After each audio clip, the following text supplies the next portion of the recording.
हाँ जी दोस्तों, थोड़ा स्वागत है जरूर चैनल ते नवें सबसक्राइब जरूर कर लियो, वीडियो लाइक कर दिओ, शेयर कर दिओ। तो जी लिसनिंग इहदे विच 1 to 4 तक जिहड़े क्वेश्चन है ब्लैंक्स आ ते इन्हां दे आंसर देने ओनली 2 वर्ड और ए नंबर। तो नैक्सट जिहड़े क्वेश्चन आ 5 to लैके 10 तक ये भी ब्लैंक्स आ, इन्हां दे आंसर देने ओनली 3 वर्ड्स और ए नंबर। तो जिहड़ा पार्ट 2 आ इस दे विच जिहड़ा मैप बनिया होया है ते लोकेशन दित्तियां होईयां ते 11 to लैके 15 तक है क्वेश्चन। तो नैक्सट 16 to लैके 20 तक ब्लैंक्स आ ते इन्हां दे आंसर ओनली 2 वर्ड देने और ए नंबर। तो पार्ट जिहड़ा 3 है इस दे विच 21 ਤੇ 22 ਦੇ ਵਿੱਚ ਇੱਕ ਡਾਇਗਰਾਮ ਜਿਹਾ ਬਣਿਆ ਹੋਇਆ, ਉਹਦੇ ਇਨਫੋਰਮੇਸ਼ਨ ਮੈਚ ਕਰਕੇ ਜਿਹੜੇ ਆਨਸਰ ਦੇਣ 21 ਐਂਡ 22 23 ਤੇ 24 ਦੇ ਵਿੱਚ 8 ਲੈ ਕੇ ਤੱਕ ਆਪਸ਼ਨ ਦਿੱਤੀਆਂ ਹੋਈਆਂ। ਇਹਨਾਂ ਵਿੱਚ 2 ਆਪਸ਼ਨਸ ਨੂੰ ਜਿਹੜਾ ਚੂਜ਼ ਕਰਨਾ। ਤੇ ਨੈਕਸਟ ਜਿਹੜੇ ਆ 5 to लैके 30 तक ब्लैंक्स आ, इन्हां दे आंसर ओनली 2 वर्ड देने। तो जिहड़ा पार्ट 4 है इस 31 to लैके 37 तक ब्लैंक्स आ, तो इन्हां दे आंसर ओनली 2 वर्ड और नंबर देने। तो लास्ट 38 to लैके 40 तक 8 to लैके F तक ऑप्शन दित्तियां होईयां, इन्हां विचों 3 ऑप्शन जिहड़ियां चूज़ करनियां। तो हुण आपां जिहड़ी लिसनिंग इहनूं स्टार्ट करदे हां। Part 1.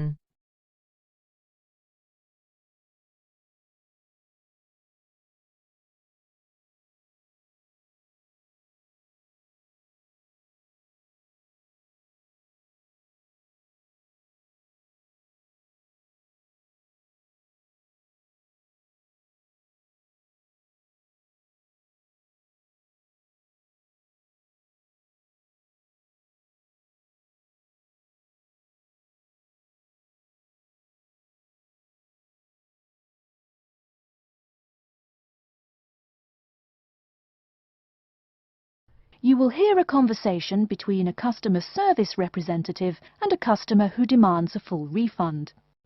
First, you have some time to look at questions 1 to 4.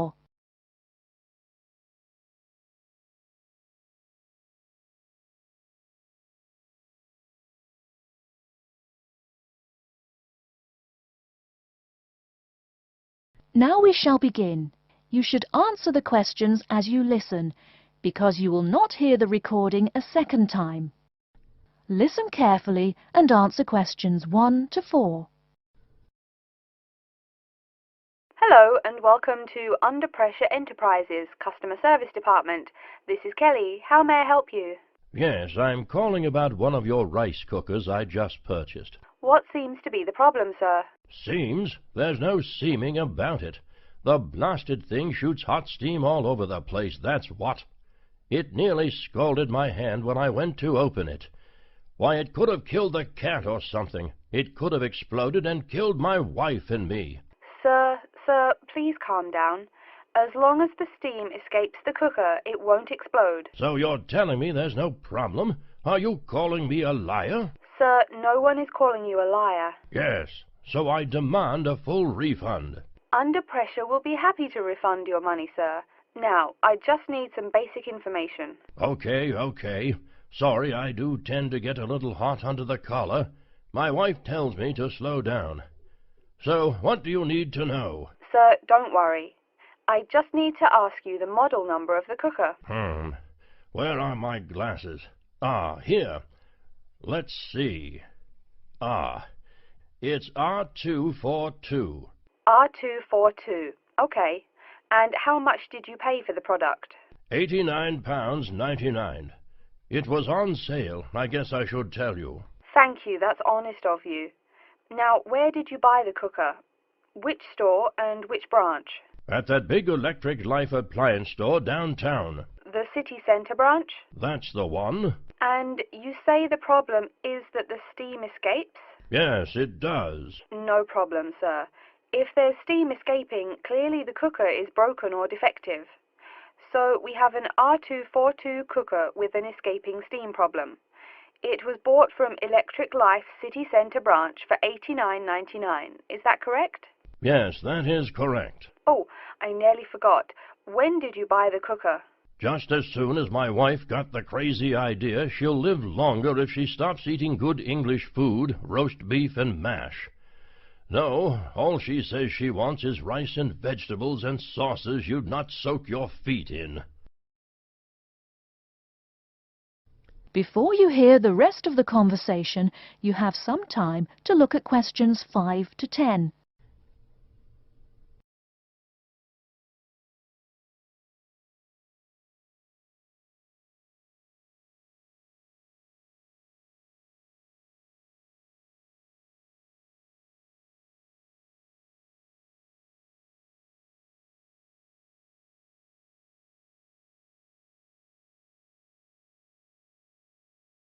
Now listen and answer questions 5 to 10.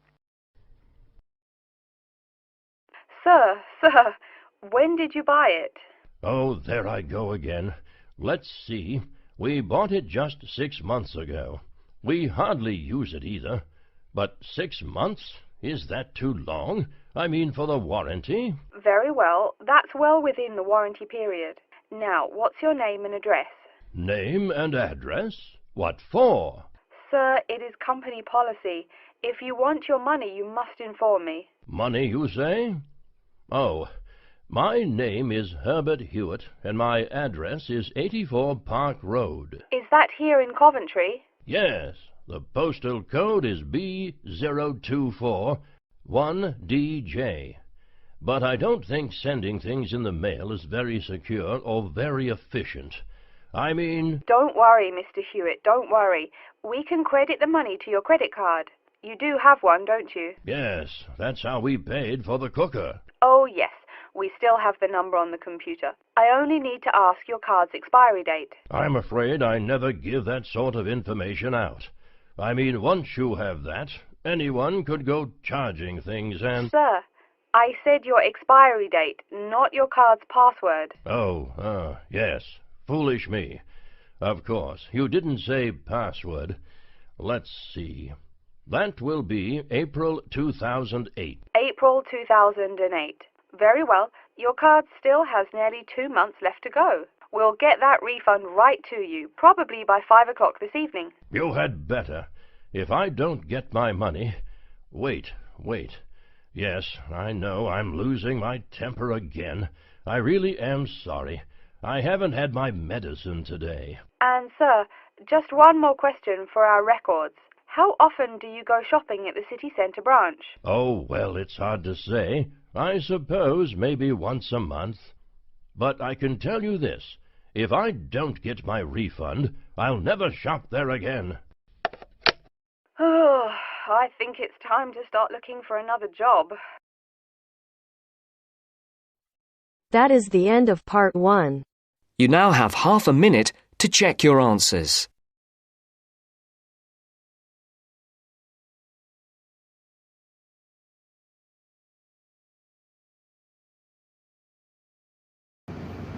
Part 1 ਜਿਹੜਾ ਖਤਮ ਹੋ ਚੁੱਕਾ, ਪਾਰਟ 2 ਸਟਾਰਟ ਹੋ ਚੁੱਕਾ। ਇਸ ਦੇ ਵਿੱਚ ਸਭ ਤੋਂ ਪਹਿਲਾਂ ਮੈਪ ਆ ਅਤੇ ਜਿਹੜੇ ਕੁਐਸਚਨ 11 ਤੋਂ 15 ਤੱਕ ਸਾਰੀਆਂ ਲੋਕੇਸ਼ਨ ਚੰਗੀ ਤਰ੍ਹਾਂ ਦੇਖ ਲਓ ਅਤੇ ਫਿਰ ਆਪਾਂ ਜਿਹੜਾ ਪਾਰਟ 2 ਸਟਾਰਟ ਕਰਦੇ ਹਾਂ।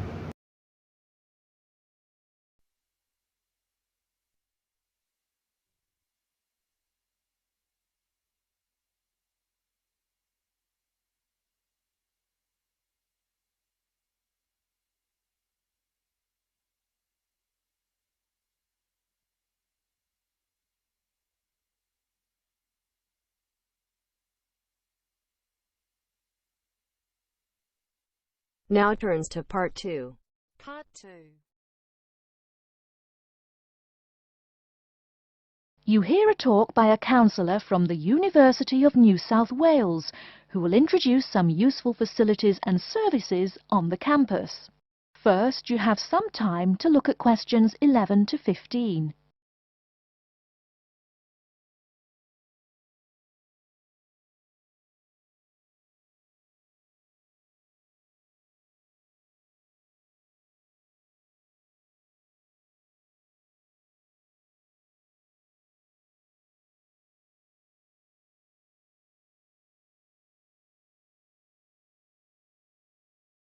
Now, listen carefully and answer questions 11 to 15. Hello everyone, and welcome to the University of New South Wales. The first thing I'd like to do at today's orientation session is get you all oriented. That means tell you the location of some useful facilities and services. So, first of all, take out the maps we gave you all as you came in the door. The map is the big yellow sheet of paper. As you can see on the map, north is at the top, south at the bottom, etc. Which way is north? Well, look through that window on my left, your right. See the rising sun? That would have to be east. So north must be directly behind me. Now, we're at the campus main gate. The recreational facilities are on my right hand, and its opposite is the student center. No questions? Good. Pretty easy, right? Okay, did everyone eat breakfast at the student food service this morning? Was the food good? Yes, I am joking. I've eaten there too. So, after a meal like that, you must be eager to go to a doctor, right? Well, I have good news for you. The Student Health Center is located about half a kilometer straight north of here. Look on your maps. You see the street on the east side of this building, Ned Kelly Avenue?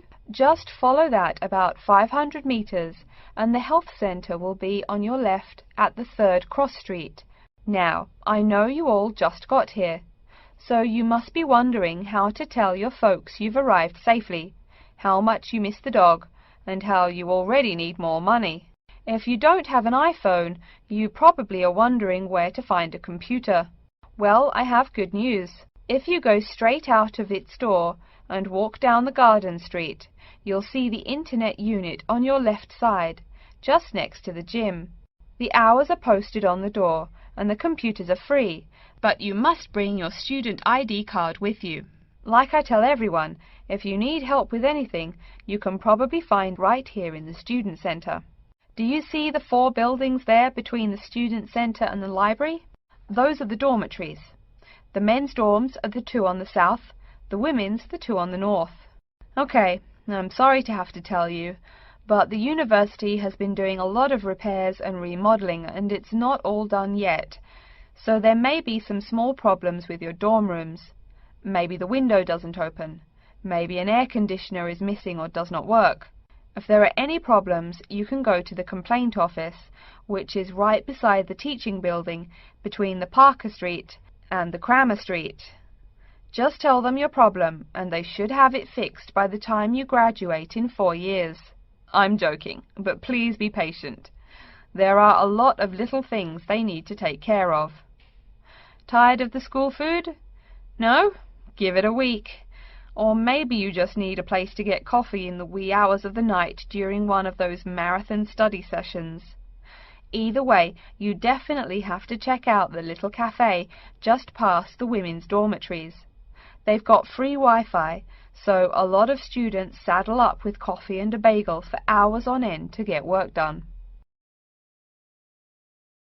Before you hear the rest of the talk, you have some time to look at questions 16 to 20.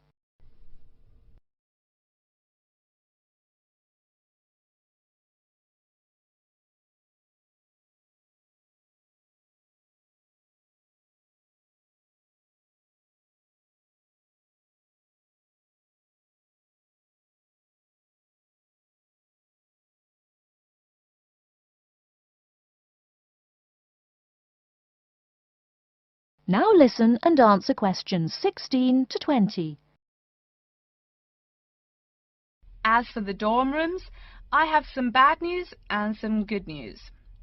The bad news is the rooms are small and you'll probably be sharing space with at least 3 other students. The good news is that each room has its own bathroom. What's good about sharing a bathroom with 3 strangers? Good question. Okay, call it bad news and worse news. Hey, maybe try this for good news. Each dorm has a kitchen. If you want to make snacks or meals, you can do it there. You can buy food containers at any campus convenience store, so you can store your food in the kitchen. But a word of warning, you should definitely write your name on your food containers. Sad to say, there are food thieves among your fellow students. Speaking of thieves, a word about security. I mean, this is Australia, and we do get drunken bushrangers wandering onto campus. Each of you will be given a key for your dorm room. Don't lose it. You have to pay for any replacement and fill out a bunch of papers too. Red tape, huh? Your key does not work for the front door of your dorm, however. To the right of each door, there's a keypad with numbers. When you move in, they will tell you the code you use to enter the door. Please do not tell the code to people who do not live in the dorm. Let's see. Have I forgotten anything? Oh yes, most of you are not rich, correct? So when your clothes get dirty, you can't just throw them away and buy new ones. That means you have to learn to do laundry. Or, men, that means you have to hurry up and get married. If you decide to wash those clothes and not get married, there are laundries in each dorm. Where? Oh, I almost forgot to tell you. The laundry for each dorm is in the basement. Some real good news this time if you're a student, it is free. You do have to buy your own soap, however. The laundry closes, by the by, at 11:30. And now that I've mentioned 11:30, please remember, the dorm doors are locked at 11:30 p.m. Your code will not work. If you want to get in, you'll have to call the night watchman. Don't worry, you can get that number at the dorm office. Yes, the dorm office and the complaint office are the same office. All right then, before we continue, are there any questions? That is the end of part 2. You now have half a minute to check your answers.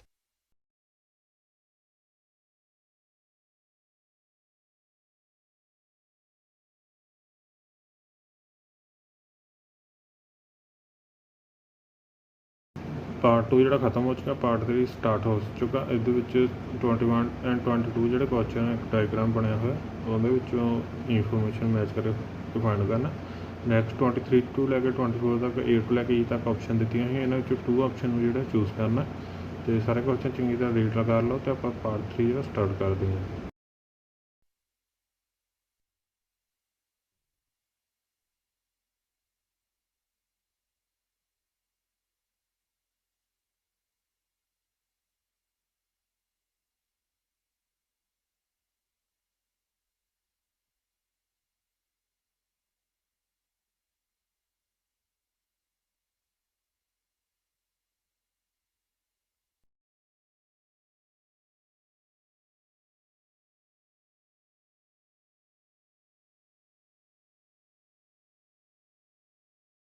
Now turns to part 3. Part 3.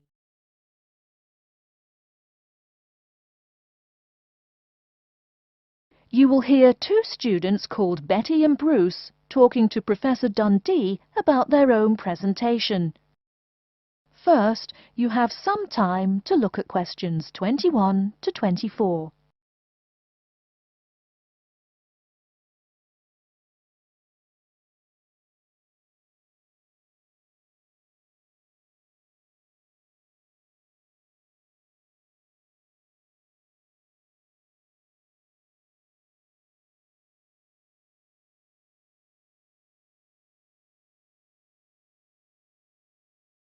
Now, listen carefully and answer questions 21 to 24. Come in. Professor Dundee, we're ready to make our presentation. Oh, yes. I did say 1 o'clock, didn't I? Please, sit down. So, who goes first? Bruce? Or you, Betty? I guess I could. Bruce is always a little shy. Not after he's had a lager for lunch, eh, Bruce? Ha ha! No, Betty really should go first. Okay, well, I'm reporting on the effects of different marketing strategies on the cheese and oil markets. Different strategies obviously affect the sales volume differently. I looked at the sales in 2 countries, New Zealand and Colombia. And what did you find? Pray tell. Well, in New Zealand, the sales of both oil and cheese have declined pretty steadily, and in fact the sales have decreased more quickly than the population. On the other hand, in Colombia, the volume of sales for both products has remained the same. Wait, so you said sales in New Zealand have been going down? Correct. Suppliers have introduced 2 new upscale brands of each product, which are a bit expensive but very tasty. The big ad agencies are trying out a new series of ads that shift the focus from health to great taste. They think that will get sales moving up in New Zealand, where the population is less affluent and generally less health conscious. Brilliant. Thank you. And Bruce? Yeah. My report is about chocolate sales in Italy and Germany. The two countries' marketers have found out that you have to market chocolate differently in each country. For example, in Italy, Kostig, the most expensive brand, pays shop owners to put the candy just about knee-high for an adult. I don't see. For little kids, that's about eye level. That bright red candy is the first one they see, so they buy it. Even better, they start telling their moms to buy it too. So, you mean... Well, I mean, in Italy, if you locate your product at the right location of shelves, sales do great. They say it doesn't matter much what brand of chocolate you're selling. As for Germany, das Land der Schokolade. Huh? That's German. It means the land of chocolate. Germans love the stuff, so people make a joke and call Germany that. Oh, right. So, you were saying? Well, like you pointed out, Germans love chocolate, but they're thrifty. For a long time, the biggest selling brand was Schmutzig, mostly because it was the second cheapest, but didn't taste too bad. Before you hear the rest of the talk, you have some time to look at questions 25 to 30.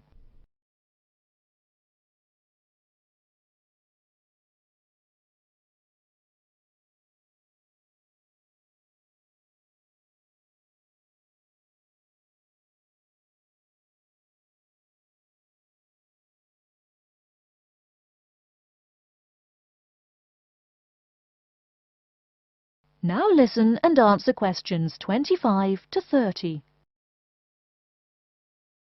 Again, brilliant. A pretty good job, both of you. Tell me, what do you plan to investigate next week?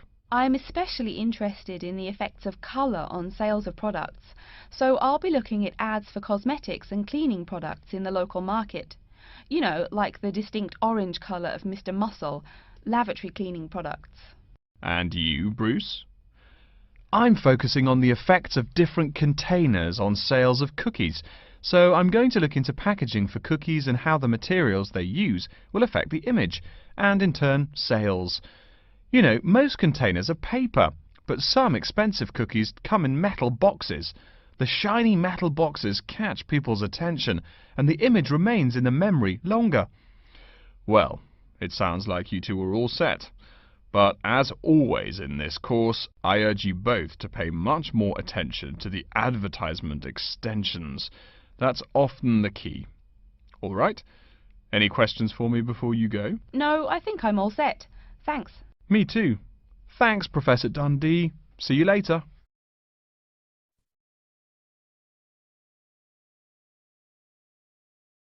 That is the end of part 3. You now have half a minute to check your answers. Part 3 ਜਿਹੜਾ ਖਤਮ ਹੋ ਚੁੱਕਾ part 3 ਜਿਹੜਾ ਖਤਮ ਹੋ ਚੁੱਕਾ ਤੇ part 4 ਜਿਹੜਾ ਸਟਾਰਟ ਹੋ ਚੁੱਕਾ। ਇਸ ਦੇ ਵਿੱਚ ਜਿਹੜੇ ਕੁਐਸਚਨ ਆ ਪਹਿਲਾਂ 31 ਤੋਂ ਲੈ ਕੇ 37 ਤੱਕ ਬਲੈਂਕਸ ਆ ਤੇ ਆਨਸਰ ਉਹਨੇ 2 ਵਰਡ ਦੇਣੇ। ਨੈਕਸਟ 38 ਤੋਂ ਲੈ ਕੇ 40 ਤੱਕ ਆਪਸ਼ਨ ਦਿੱਤੀਆਂ 8 ਲੈ ਕੇ F ਤੱਕ, ਇਹਨਾਂ ਵਿੱਚੋਂ ਓਨਲੀ 3 ਆਪਸ਼ਨਸ ਜਿਹੜੀਆਂ ਚੂਜ਼ ਕਰਨੀਆਂ ਤੇ ਸਾਰੇ ਕੁਐਸਚਨ ਨੂੰ ਚੰਗੀ ਤਰ੍ਹਾਂ ਰੀਡ ਕਰ ਲਓ ਤਾਂ ਆਪਾਂ ਲਿਸਨਿੰਗ ਜਿਹੜਾ ਪਾਰਟ 4 ਸਟਾਰਟ ਕਰਦੇ ਹਾਂ।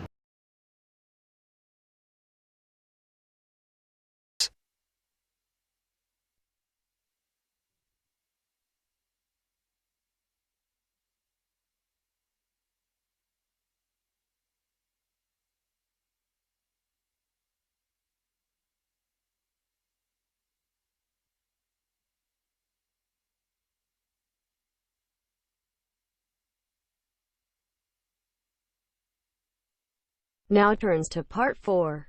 Part 4.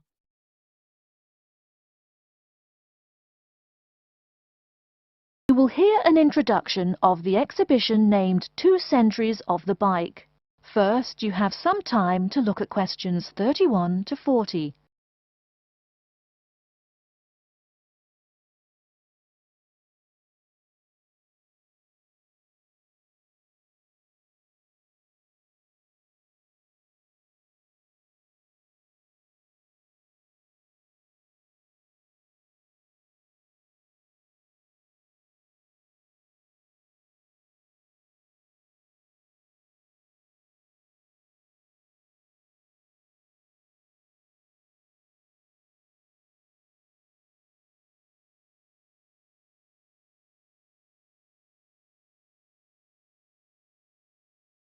Now, listen carefully and answer questions 31 to 40. Good afternoon, ladies and gentlemen. I'd like to take this opportunity to welcome you to our exhibition, 2 Centuries of the Bike. Let's stroll around the exhibition, shall we? Although there were a few early efforts back in the 1700s, you didn't really see many bikes till, say, the 1830s in England. Bikes were a response to the rapid growth of cities early in the 19th century. Cities like London were getting too big to walk across. The early bike let people travel with less effort than walking. Plus, a bike was a lot cheaper than a horse. Think of it. No one invented a bike for, 5,000 years of human history. Why did people do it then? Probably because this was the start of the machine age. People wanted machines to do all the work. There were some drawbacks, however. For one thing, there were no pedals. You simply pushed yourself along using your feet, kind of like today's skateboard. That meant you went fairly slow, and uphill you actually worked harder, pushing that two-wheeler. Plus, the wheels were made of wood, covered with metal, as you can see from this model. So the downside was that the ride was quite uncomfortable on most roads. Only a few gadget lovers had or used them. By the 1860s, though, improvements were being made. As you can see from this specimen, metal frames had become the rule. They are more durable than wood, and they don't warp in the rain. The biggest improvement, however, was the development of the chain and sprocket system. They are connected. This meant you did not push the bike. You used pedals, just like today. You had to try harder to balance, so it took some practice to figure out how to use the pedals. But it made the ride so much easier. As a result, the good thing was that you could ride a lot more smoothly and with very little effort. By the 1880s, another big change was the use of rubber wheels. These became pretty common at that time. Though the first ones were solid rubber, the ride was a good deal more comfortable than the old iron and wood system. This is a big consideration, because the faster you go, the more you feel every bump. Air-filled tyres, pneumatic tyres, didn't really come into use till around the year 1900, as you can see from this exhibition over here. That made the ride even more comfortable. So by 1890 or so, people were going a lot faster and a lot more smoothly. There was one problem when you were going quickly and comfortably. Oh no, how do I stop? Yes, we all laugh now, but for a long time the only way to stop was to drag your feet. That didn't work very well, and it would be dangerous if you were going fast. In the crowded cities of those years, New York, Chicago and so on, you would get killed if you couldn't stop for, say, a streetcar. Plus, look at this bike. The front wheel is nearly 1 meter and 2/3 tall. They made them that way so you could see over people and wagons, but you couldn't drag your feet. This model is called a velocipede, a speed pedal. Another characteristic of the bike in this period is that it has 2 equal-sized wheels, which signalled a big change in bikes. For with the velocipede, brakes appeared. If you wanted to stop, you just pushed the pedal backwards. Doing that stopped the back wheel of the bike. This technique worked a lot better than dragging your feet or jumping off the high seat there. This meant that bikes became a great deal safer. It would have been safer if people wore helmets, but the first bicycle helmet wasn't invented until years later, and even then it was little more than a leather ball cap. It really wasn't until the 1970s that the bike helmet was modified to provide some real protection. Before continuing on to look at developments since the 1890s, let's say a word more about safety. Everyone knows if you're going downhill, you can get going dangerously fast. To go more than 100 kilometers an hour isn't all that difficult, but even on level ground it's easy to go too quickly. On a city street, today's bicycles can be ridden at a speed of over 40 miles an hour over a short distance. That's about 64 kilometers an hour. Remember, you're on a bike, not in a car. There's nothing to protect you. People are killed in single bicycle accidents every day, just from hitting the road. A good rule to remember is, if you're going faster than the cars, slow down. And please wear a helmet. Nearly 1/4 of the epilepsy cases come from head injuries in accidents on bikes and motorcycles. I don't mean to scare you, but safety is everyone's business. What? Now that's a good question. Why are today's bikes so much faster? Well, it's not just that today's athletes are faster. The answer is partly mechanical. If you look closely here at the back wheel, you'll see a number of gears. Changing gears is what makes those fast speeds possible. You can shift gears depending on the terrain and how hard you wish to pedal. So you can put it on a higher gear for downhill and a lower gear for uphill travel to make it easier to climb that slope. You'll notice this gear shifting mechanism is attached to the back wheel, and when the rider shifts on the handlebar gear shifter, the chain moves to the appropriate sprocket. And, speaking of changing gears, let's look over here at our Tour de France exhibit. That is the end of part 4. You now have half a minute to check your answers.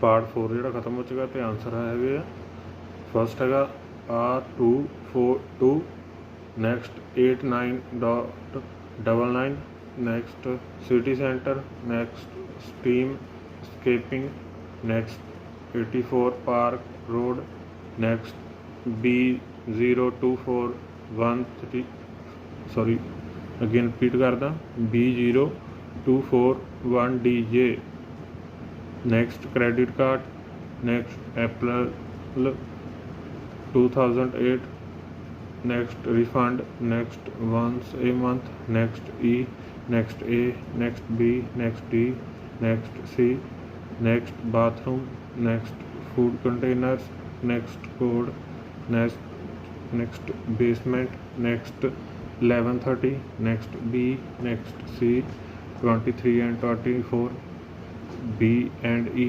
next color, next cleaning products, next different containers, next materials, next image, next advertisement, next less effort, next uncomfortable, next 1860s, next connected, next more smoothly, next rubber wheels, next safer, 38 and 240 ਜਿਹੜਾ C, D and F। तो channel ते नवें subscribe जरूर कर लियो, video like कर दिया करो, share कर दिया करो। Thank you for watching.